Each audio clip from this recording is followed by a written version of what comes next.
We continue reading from Bhagavad Gita as it is, chapter 2, text 60. Yatato hi api kaunteya purushasya vipaschitaha indriyani pramathini haranti prasabham manaha.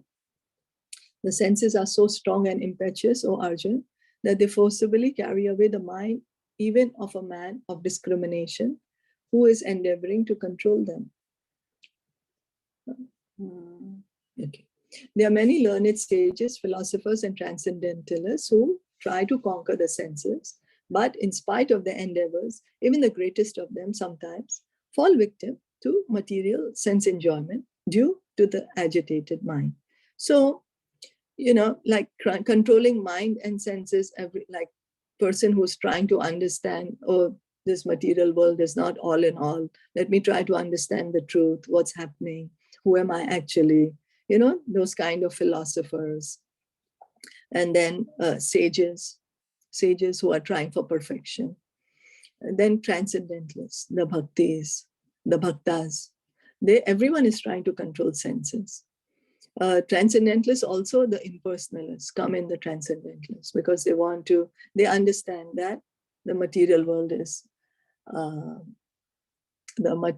is temporary, and that they are the spirit soul.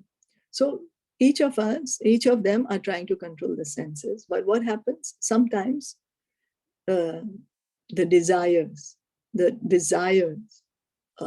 overtake us because the senses are very strong and the mind is not fixed on Krishna. Because the mind is not fixed in love of Krishna. Even Vishwamitra, a great sage and perfect yogi, was misled by Menaka into sex enjoyment, although the yogi was endeavoring for sense control with severe types of penance and yoga practice. So yogis, they try to control their breathing, the asana, the place where they're sitting, go away in the forest and do meditation to control the thoughts, to control the mind, which is not possible actually in this age of Kali Yuga. We do not have that kind of a life. We barely even live for 100 years, if even. It's said to be 100, but how many of us actually live to be 100? So, and then we are supposed to go to the forest to do meditation, and the seat has to be neither high nor low. Imagine being in a forest. The mind might be thinking, oh, a tiger might kill me, or, oh, it's so cold, it's so hot, it's so rainy, because you're out in the open. So Kali Yuga is not a time, but we can see, even before Vishwamitra, he was not in Kali Yuga. Earlier, he did yoga. He tried to control his mind by yoga. But what happened? Menaka came, she attracted him, he got a kid with her. Although he tried his best, he put so much effort, so many years he did that. It's not easy. It's not easy at all what he did. But yet, when he saw Menka, then he got attached to her, he got attracted to her. That's how the mind is. That's how it is. And of course, there are so many similar instances in the history of the world. Therefore, it is very difficult to control the mind and senses without being fully Krishna conscious. Without engaging the mind in Krishna, one cannot cease such material engagements. So what happens is we artificially try to do that. It's not going to happen. It's not going to happen because the mind and senses want engagement. How long are we going to tell the mind, don't think? Can we do that? The mind can't stop thinking for a moment. It's going to jump from one thought to another. And then again, those thoughts, something will come. Oh, let me do this and I'll be happy, which is not connected to Krishna. That's what we are doing the whole day, right? There's so many thoughts that come to our mind, and then we say, okay, yes, let me do it. It's going to make me happy. What are we looking for? Happiness. And that happiness actually we can be found only when we connect ourselves to Krishna, because he's the reservoir of happiness. So a practical example is given by Sri Yamunajacharya, a great saint and devotee, who says, Yad avadi mama chetaha Krishna padaravinde nava nava rasadhamani udyatam rantum asit tad avadi matanari sangame Maryamane bhavati mukha vikaraha shushtu nishthivanamcha. Since my mind has been engaged in the service of the lotus feet of Lord Krishna, I have been enjoying an ever new transcendental humor. Whenever I think of sex life with a woman, my face at once turns from it and I spit at the thought. So Yamunajacharya, he is a very great devotee. He was the spiritual master of Ramanujacharya of the Sri Sampradaya, the Sri Vaishnava Sampradaya, the line which starts from Lakshmi Devi. It's a bona fide Sampradaya. And what is he saying? He was a king before. He was a king, so he had many wives, so he had a lot of opportunity for sex indulgence. And then he became a great devotee, a great saint. And what did he say? That ever since I have become a devotee, my mind has been engaged in the service of the lotus feet of Lord Krishna. So he's become a devotee. Then what is he doing? He's become happy. He's enjoying. I have been enjoying. We think I will enjoy by eating, sleeping, mating, defending. That's what we think is enjoying. I will eat something, I will enjoy, I will be happy. I will speak something, I will be happy because I will enjoy. I will hear something, and I will mate and be happy. And defending also we say, I will be happy. We try to show how great I am and how, not great another person is. So, but what does he say? He's enjoying in the service of lotus feet of Lord Krishna. Ever new transcendental humor. Ever new means what? Means it becoming newer and newer. That's how spiritual life is. It never becomes stale. Never becomes stale, because the deteriorating effect of time does not affect bhakti. He's saying he's enjoying ever new transcendental humor. So he's enjoying more and more, and it's increasing more and more. His love and relationship with Krishna. It's not, oh, okay, now this is the limit, that's all. Now let me see what's new. No, you go deeper and deeper into it. And then what does he say? Whenever I think of sex life with a woman, my face at once turns from it and I spit at the thought. So in the material world, the highest pleasure is the sex pleasure. That's what we are looking for. That's what we are very attached to. And that's why we are here in the material world. And it's very difficult for us to give it up. Because of that, we are here. But higher than that pleasure is devotional service, being engaged in the service of Krishna. That's what Yamunacharya is telling us. So just imagine, if we really, really become engaged in service of Krishna, imagine how happy we would actually be, how much we would actually enjoy. Krishna consciousness is such a transcendently nice thing that automatically material enjoyment becomes distasteful. It is as if a hungry man had satisfied his hunger by a sufficient quantity of nutritious eatables. So the example is always given when we eat food, nobody has to tell us, oh, now you ate food, now your stomach is full, now you're satisfied, now you're feeling nourished, now you're feeling stronger.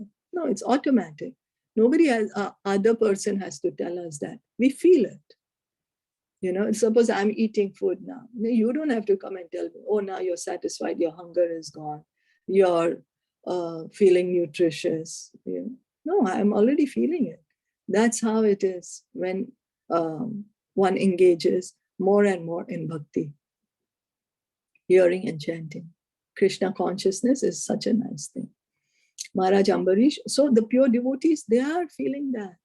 They are feeling happy and happier at every moment. Maharaj Ambarish also conquered a great devotee, great yogi, Durvasa Muni, simply because his mind was engaged in Krishna consciousness. Savamana Krishna Padara Vindayor Vachamsi Vekunta Gunanu Varnani.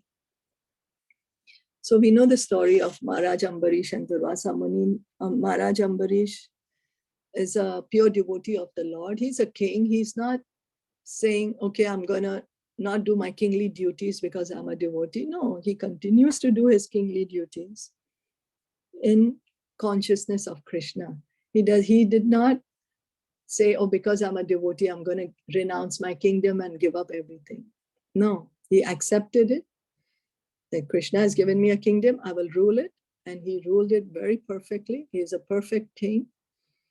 And so he's a pure devotee.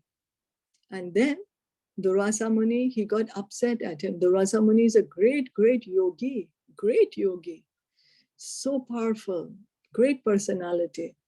And he told Maharaj Ambarish, I'm going to come, take a bath and come, you prepare food for me, I'll come back. And Maharaj Ambarish had been fasting for Ekadashi for a year, and the time of breaking the fast was soon approaching. And he had to break the fast within that time to get the full benefit of the fast. So he consulted with a few brahmanas, and they told him, okay, if you drink water, it means the fast is broken, and yet not broken because it's just water. He had water. Durvasa Muni learned about it. He's such a great yogi that he was taking a bath, but he understood, oh, Ambarish Maharaj has drank water, he's broken his fast. He got so angry. So he's such a great yogi, but he's not able to control his anger.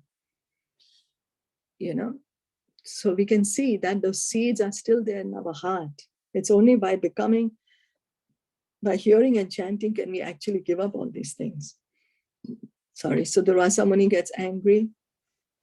He comes. He wants to curse Ambarish Maharaj, but Ambarish Maharaj, because he's a pure devotee, is protected by Krishna. Krishna sends the Sudarshan Chakra to kill Durvasa Muni. Durvasa Muni is running everywhere in the universe. Everyone, Lord Brahma, Lord Shiva, oh, please save me from this Sudarshan Chakra. They're like, we can't, this is Krishna's, you have to take it up with him. He goes to Krishna, please take away your Sudarshan Chakra. I'm sorry, I can't. Why can't you? It's yours. Because I can't. You offended my devotee. Don't you have a heart? This Sudarshan Chakra is going to kill me. I'm telling you, please stop it. Don't you have a heart? Krishna says, I'm sorry, I don't have a heart. I don't have a heart because my heart is with my devotees. My heart is with my devotees. If you want to be actually, excused, you please go to Ambarish Maharaj and you ask forgiveness from him. So what did he do to Ambarish Maharaj? He cursed, he made a demon. He made a demon to kill Ambarish Maharaj. Okay. Durvasa Muni, he got so angry that he wanted to kill Ambarish Maharaj. And Krishna said, how dare you touch my devotee, But because, you just said, right, he just drank water. It was like either breaking, like not equal to breaking a fast also. So here, so what is happening? Durvasa Muni is being an example to show us. So he's being an example to show us that even we may become a great yogi, thousands of years of meditation, so much power, I can give so much benediction to so many people. But yet what happens? Because I'm not yet a devotee, I still get subjected to anger. Okay. The only way that actually I can control my anger is when I become a devotee of Krishna. And when I become a devotee, so there are two things we see here. One is only my mind and my senses are truly purified only if I become a devotee of Krishna. And another thing, that if I become a devotee of Krishna, Krishna will give me full protection. Because many of us think, oh, what's going to happen to me if I really become Krishna's devotee? Who's going to protect me? No. How I surrender to Krishna, what's going to happen? So we see that Krishna fully protects his devotee. So there are two things we can learn from this. Okay. So finally, then he went back to Ambarish Maharaj. Yeah, he went back to Ambarish Maharaj and he said, oh, I'm so sorry I got angry with you. I'm sorry I created this demon for you. Can you please stop this Sudarshan Chakra? And then Ambarish Maharaj, because he's a pure devotee, he's a pure devotee, he said, I didn't even take this as an offense. What Durvasa Muni was trying to kill him, Ambarish Maharaj didn't feel bad about it. How would we feel if somebody was trying to create a demon and, trying to kill us? How would we feel? How dare you? We might go on and on and on and on. Somebody says two words to us, we don't want to leave them, right? Yeah. Say, how could you say this thing to me? Who do you think you are? Mm. And Ambarish Maharaj, he is saying, okay, you wanted to kill me, but I didn't take an offense to that. I'm okay with it. You never committed an offense to me. And then, so Sudarshan Chakra stopped. That's how the Sudarshan Chakra went back. So that's the position of a pure devotee. And But after being a yogi also, he was so arrogant about his powers, no? Basically. yes. He was not able to give up his pride, his anger. But he was thinking that I have those powers means I'm a little greater than any other human around me, like any other person. Yes, that's right. That's right. And then Ambarish Maharaj, he doesn't think himself great, so he didn't take an offense. No, like devotees are basically very grounded, like they don't feel anything. Yes, humility. They're very humble. They are very, very humble. You know? So we can see then how Ambarish Maharaj was able to control his mind and senses. He didn't tell Durvasa Muni, why should I tell the Sudarshan Chakra to go away? You wanted to kill me. Now you see how you feel. Aren't you scared? What you made me go through? He didn't say that, right? You know? So we'll say that. We'll say, see, now you're getting a taste of your own medicine. You put me through this. Now you taste it. Yeah. You know, okay, let me play with you. I'll tell the Sudarshan Chakra to stop after 5 minutes, after you feel a little bit of what I felt. You know, but he didn't take the revenge. In fact, he had not even felt about it, so he just forgot and forgiven immediately. Yeah, he said, I never even took offense. He said, I never even took the offense. Like he didn't. Exactly. So that is how a pure devotee is. That because he loves Krishna so much. That's all his mind is fixed on Krishna, you know. So it's such an amazing relationship between the devotee and Krishna. And it's so amazing to hear about such things. So, yeah, we'll stop here for today. Thank you so much for joining in. Thank you so much for all your participation. Srimad Bhagavad Gita ki jai, Srila Prabhupada ki jai, Gaur Premanande, Hari Bol.